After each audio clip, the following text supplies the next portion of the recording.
उत्तराखंड महोत्सव में आपकी गरिमामयी उपस्थिति गौरव है, प्रेरणा है, सौभाग्य का विषय है। उत्तराखंड महापरिषद की ओर से मैं आपका वंदन करता हूं और इस उद्घाटन सत्र में आपके आशीर्वचन स्वरूप आपको आदर पूर्वक आमंत्रित करता हूं। एक बार जोरदार तालियां गीता बोहरा जोशी जी के लिए। उत्तराखंड महापरिषद के हमारे बहुत ही सरल स्वभाव के लेकिन बहुत ही कर्मठ अध्यक्ष आदरणीय शंकर जी हमारे बीच में मुख्य अतिथि के रूप में पधारे। जयवीर सिंह जी जिनका राजनीतिक इतिहास इतना प्रबल और प्रचंड है कि अगर आप गूगल करेंगे तो परेशान हो जाएंगे कि कहां से पकड़े और कहां ले जाए। लेकिन आज संस्कृति और पर्यटन मंत्री के रूप में जिस प्रकार से ये हमारे सांस्कृतिक गतिविधियों को, हमारे पर्यटन स्थलों को, धार्मिक स्थलों का विकास कर रहे हैं, निश्चित रूप से आदरणीय योगी जी और आप भारत के, उत्तर प्रदेश के इस पर्यटन यात्रा में स्वर्ण अक्षरों से अंकित होंगे, ये मैं आपसे कह सकती हूँ। और मुझे ये बहुत प्रसन्नता है कि आज इस मंच पर सुषमा जी बैठी हैं। मैं भी सोच रही थी आपकी दो बेटियां उत्तर प्रदेश के महत्वपूर्ण जिलों की, शहरों की महापौर बन चुकी हैं। पहले रीता दीदी और अब सुषमा जी, हम दोनों ने ही इतिहास करा है। इलाहाबाद, लखनऊ, अरे प्रयागराज भी उत्तर प्रदेश की जुबान में, लखनऊ तो धरती इसकी धड़कन है। हम दोनों ने यहाँ पर रहकर अच्छा काम किया है, हमने नाम कमाया है। और लोग यही कहते हैं कि भाई महिला जहाँ बैठ जाती है वहाँ सब काम अच्छा होता है। और क्यों ना ऐसे समय पर हमारे बीच में आज जैसे मंजू बाला जी, क्या पुत्र को जन्म दिया है और खुद क्या काम किया है। मंजू बाला जी आप शान है हमारी, और आपका पुत्र भी नाम हमारा रोशन कर रहा है। रोहित आज आए हैं, कितने छोटे से हैं, लेकिन जब ये बंदूक लेके खड़े होते हैं तो आतंकवादी थर्राता है इनके नाम से। ये है हमारा उत्तराखंड, उसका फूल। इसी मंच पर हमारे बीच में पर्वतीय महापरिषद के अध्यक्ष भी उपस्थित हैं। हम इनको बहुत ही कर्मठ व्यक्ति हैं। गणेश जोशी जी, आप भी जोशी, मैं भी जोशी, जोश से काम करते रहिए। संगठन कहीं भी हो, उत्तराखंड का संगठन चलता रहना चाहिए। और फिर हमारे बीच में दीवान सिंह अधिकारी जी, इनके हल्की सी मुस्कान से भी सब काम हो जाता है, संरक्षक के रूप में उपस्थित हैं। और मंगल सिंह जी का क्या कहना है तो मंगल, लेकिन जब पकड़ लेते गर्दन तो छोड़ते नहीं है। ये नाम मंगल सिंह जी का है। और हमारे बीच में अंजलि गोलवार जी, सीता जी, जी, अंजलि से हमारे बड़ी दोस्त हैं, पुराने हम लोग सन 95 से जुड़े हुए। हेमा जी हैं, शोभा जी हैं, हिमांशु भाट है, युवा है। और राजेश बिश, मोहन सिंह बिश की याद दिलाता है। राजेश ऐसे ही काम करते रहना, युवा हो तुम, इस संस्था को तुम्हें बहुत आगे ले जाना है, मैं तुम्हें आशीर्वाद देती हूँ। इसी तरह से यहाँ पे बहुत हमारे विधायक जी, ओपी श्रीवास्तव जी अपने घर के, इसलिए थोड़ा पिछड़ गए, मैं सॉरी। और ओपी श्रीवास्तव जी, आप पे हम लोगों को गर्व है, आपने सीट को बहुत बड़ी प्रचंड बहुमत से जीता है। आप सेवा कर रहे हैं और मैं चाहूंगी कि बार बार आप इस तरह से प्रतिनिधित्व करें और इस मंच की शोभा बढ़ाते रहें। आपने इस मंच को, हमारी संस्था को पैसे दिए हैं, पर थोड़ा कम है, थोड़ा बढ़ा के देना पड़ेगा। ये मेरा आपसे निवेदन है, क्योंकि मैं भी जानती हूँ, मैं तो सांसद थी, मेरे पास तो 5 करोड़ होता था 5 विधानसभाओं के लिए, पर हमारे योगी जी ने तो 5 करोड़ एक विधानसभा में दे रखा। तो इसलिए इतने बड़े समूह को आपको थोड़ा और पोषित करना। भी बड़े दिलदार आदमी हैं, इनको आपसे नहीं जानती हूँ, 20 साल से जानती हूँ, और विश्वास से भी सबका सम्मान करते।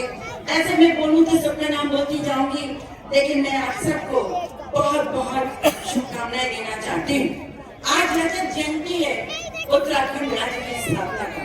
सबसे पहले प्रणाम करेंगे उस महान शक्ति को, उस महान व्यक्ति को, अटल बिहारी वाजपेयी जी को, जिन्होंने उसका एक स्थापना की थी, उस राज्य को बनाया था। और फिर मैं नमन करूंगी उन सब शहीदों को जिन्होंने इस राज्य को बनाने में अपनी आहुति दी थी।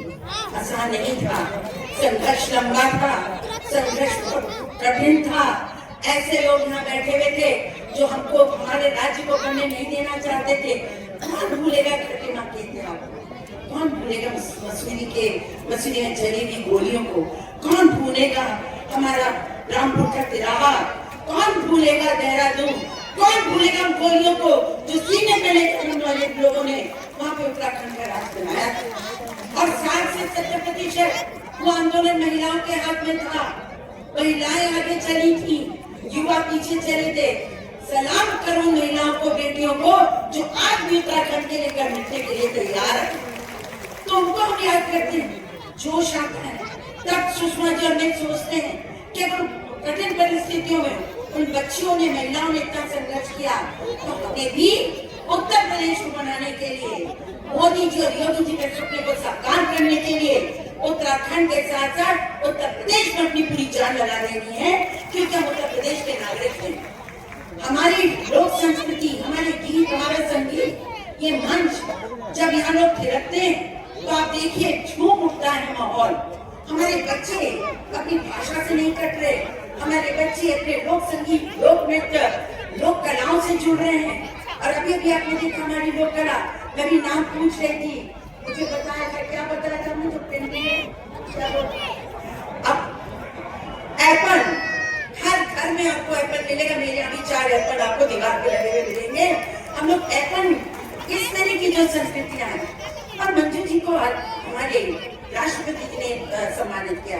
मैं ज्यादा नहीं बोलूंगी, इतना कहूंगी कि आज मोदी जी देहरादून में थे, सब लोग बिहार के चुनाव में थे, लेकिन नरेंद्र मोदी जी उत्तराखंड में जाकर संकल्पित हो रहे थे कि हम इस राज्य को बनाएंगे। सिर्फ वो राज्य नहीं, पूरे पर्वतीय राज्यों को, जम्मू कश्मीर से लेकर असम तक, मेघालय तक, जो हमारी सीमाएं हैं, हमारी जो सीमाएं, हमारे वहाँ के भाई बंधु उसकी रक्षा करते हैं। और कितनी बड़ी बात है, माना को हम लोग अंतिम गांव मानते थे, प्रधानमंत्री ने कहा नहीं, ये प्रथम गांव होगा जो चीन से मुकाबला लेता है और हमारी रक्षा करता है। और आज आप देखिए जैसे उत्तर प्रदेश में हमारे मुख्यमंत्री जी ने न जाने कितने उन्होंने बना दिए कॉरिडोर, कितना, चाहे वो विश्वनाथ मंदिर हो, चाहे प्रयागराज हो, चाहे अयोध्या हो, चाहे नैनीसारण हो, जगह जगह देख लीजिए आज कितने सर्किट बन गए हैं, इतना पर्यटन बढ़ गया है। जिस प्रयागराज में 5 करोड़ लोग भी नहीं आते थे कुंभ में, महाकुंभ में, अब की बात 66 करोड़ लोग कुंभ में आए और ऐतिहासिक कार्य हो गया। प्रतिदिन 10 से 15 लाख लोग विश्वनाथ मंदिर देखने जाते हैं। और इसी तरह से हमारे सर्किट बनते चले जा रहे हैं।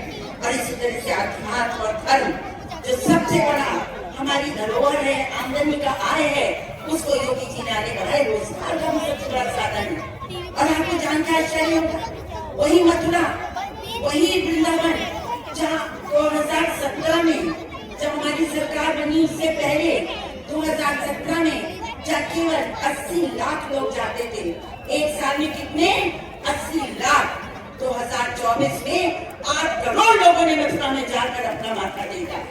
इस प्रकार की सुविधाएं, पर्यटन, और उधर हमारे धामी जी, मोदी जी के उसमें मार्गदर्शन में क्या नहीं हो रहा है, और भी रोड्स बन रही है। और सारे हमारे जो 4 बड़े धाम है उनको जोड़ा जा रहा है। और जिस तरह से बद्रीनाथ का जीर्णोद्धार होकर कॉरिडोर बन रहा है, जिस तरह से कुमाऊं में मंदिर योजना बनाई गई है, 48 मंदिरों को सर्किट बनाकर और उसको बढ़ाने की कोशिश हो रही है।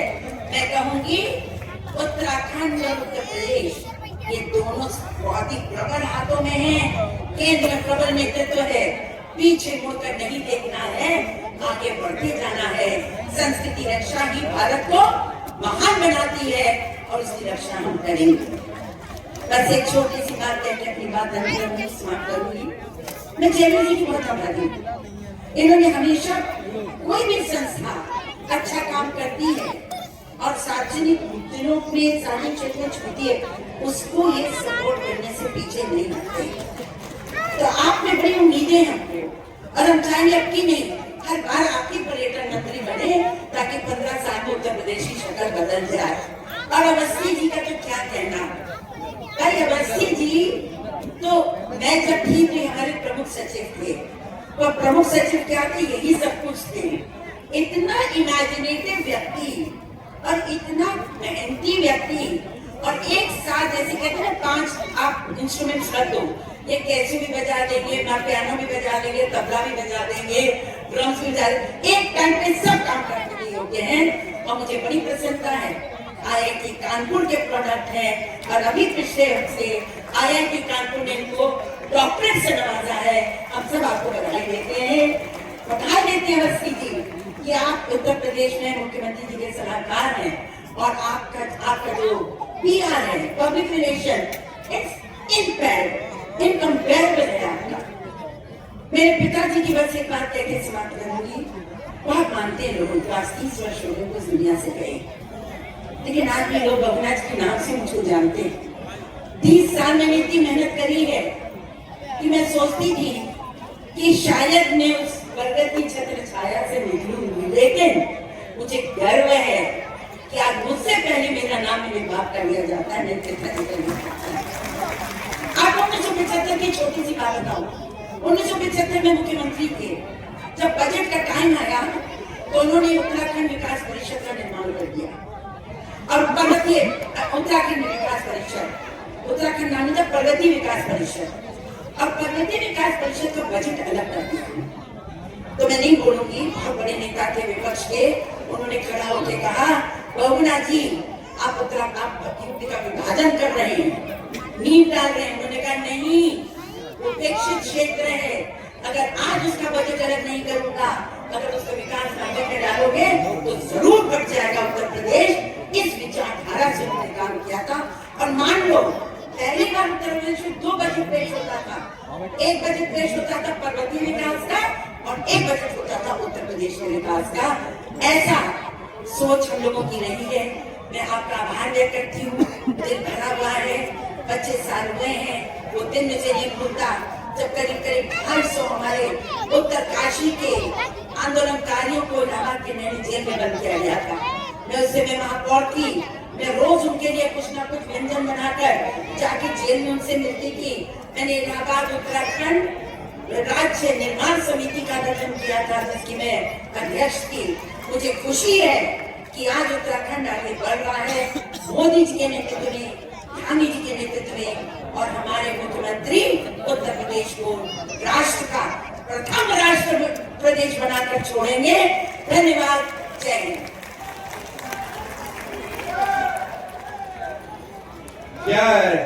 बहुत बहुत धन्यवाद। एक बार जोरदार तालियां प्रोफेसर रीता बहुगुणा जोशी जी के लिए। और मैं दीदी के उत्तराखंड महापरिषद के विशेष सहयोग के लिए हृदय से वंदन अभिनंदन करता हूं। और हमेशा, चाहे दीदी दिल्ली में हो, चाहे लखनऊ में हो, चाहे प्रयागराज में हो, जब भी फोन किया जाता, दीदी हमारी उत्तराखंड महापरिषद की समस्याओं का तुरंत निराकरण के लिए बहुत तत्पर रहती है। मैं आपका आभारी हूँ, वंदन अभिनंदन करता हूँ और स्वागत करता हूँ।